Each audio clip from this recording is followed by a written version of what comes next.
집안 구석구석 관리도 잘하고 그리고 매사에 손을 딱 잘 지켜. 내가 원래 선을 넘는 사람을 제일 싫어하는데. 봉준호 감독의 기생충에서 중요한 키워드 중 하나가 선을 넘다입니다. 서로 다른 계층 간의 선을 넘으면서 발생하는 갈등이 영화의 중요한 주제 중 하나인데요. 충숙, 기정, 기우는 들키지 않게 몰래 이 선을 넘는 반면에 눈에 띄게 아슬아슬한 상황을 만드는 사람이 바로 기택입니다. 그는 사우나실에서 갑자기 연규의 손을 잡아서 순간적으로 불편한 상황을 만듭니다. 그리고 박 사장에게 이런 얘기를 해서 그를 기분 나쁘게 만들기도 하죠. 그래도 사랑하시죠? 그래서 혹시 기택이 연규에게 흑심을 푼 게 아니냐 하는 얘기도 종종 보이는데요. 기택은 대체 왜 이러는 것일까요?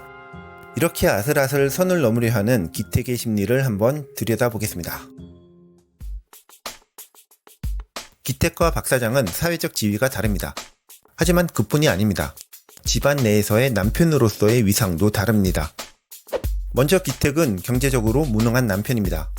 그는 처음 등장할 때부터 아내인 충숙에게 갈굼을 당하고 있죠. 야, 김기태. 씨발 자는 척하지 말고 어떻게 생각하셔? 응? 씨발 계획이 뭐야? 설상가상으로 충숙은 과거의 전국체전 해머 던지기 선수였습니다. 그래서 기택은 주먹으로 부부싸움을 해도 충숙을 이길 수가 없습니다. 여러모로 아내에게 꼼짝 못할 수밖에 없는 불쌍한 처지죠. 하지만 성격이 무던한 기택은 아내의 푸대접을 한쪽 귀로 듣고 한쪽 귀로 넘기면서 원만한 부부관계를 유지해 온 것으로 보입니다. 영화상으로는 큰 문제가 없어 보이는 부부. 하지만 기택의 속마음을 살짝 엿볼 수 있는 장면이 있습니다. 그래. 또 이러다가 갑자기 박 사장이 딱 집에 온다 쳐봐. 김기택 이 인간 바퀴벌레처럼 샤샤샤샤 숨겠지? 바퀴벌레? 응. 충숙이 기택을 바퀴벌레에 비유하자 그는 발끈하면서 충숙의 멱살을 잡습니다. 물론 이 장면은 둘이 자식들 앞에서 장난을 친 것입니다. 하지만 중요한 건 자식들이 이 광경에 굉장히 익숙해 보인다는 것입니다. 어? 아 왜 그래요? 아 진짜. 아버지 안 돼요. 죽어요. 기우말로 추측을 해보면 둘 사이에는 이런 자존심 싸움이 과거에 분명히 있었습니다. 그리고 그때 기택이 충숙에게 죽도록 깨졌던 것 같습니다. 기택은 이처럼 가정 안에서 아내에게 깨갱하는 공처가로 살아온 사람입니다. 그리고 그 때문에 속으로 쌓인 것이 분명히 있어 보입니다. 기택이 가정에서의 이런 불만을 속으로 삭히면서 스스로 위로하던 말이 뭐였을까요? 바로 아내를 사랑하니까 라는 말이 아니었을까요? 아내를 사랑하니까 내가 참는다는 것. 이는 기택이 자신의 무능한 가장이자 공처가로서의 처지를 스스로 합리화하는 주문인 것입니다. 여기서 우리는 기택이 박 사장에게 아내를 사랑하시죠라고 아무렇지도 않게 묻는 이유도 대충 짐작할 수 있습니다. 그는 자기가 아내에게 잡혀서 살고 있기 때문에 이런 얘기를 다른 사람에게도 쉽게 할 수 있는 것이죠. 그러니까 박 사장도 남편으로서 아내에게 붙잡혀 사는 건 뭐 자기랑 똑같지 않겠느냐 뭐 이런 생각인 겁니다. 문제는 박 사장은 이걸 그렇게 받아들이지 않았다는 것입니다. 그럼 그는 기택의 말을 듣고 왜 그렇게 기분이 나빴던 걸까요? 박 사장은 가정 내의 위치가 기택과는 완전히 정반대입니다. 가정 내에서 제왕이나 다름이 없죠. 박 사장이 처음 등장하는 장면을 보면 그를 맞이하는 가족들과 함께 강아지들을 교차 편집합니다. 이는 가족과 도우미 들은 강아지들이고 박 사장은 주인과 다름없다는 상징적인 표현이죠. 물론 박 사장이 아내를 학대하는 폭군인 건 아닙니다. 하지만 연규가 남편 말을 고분고분 따를 수밖에 없는 그런 분위기죠.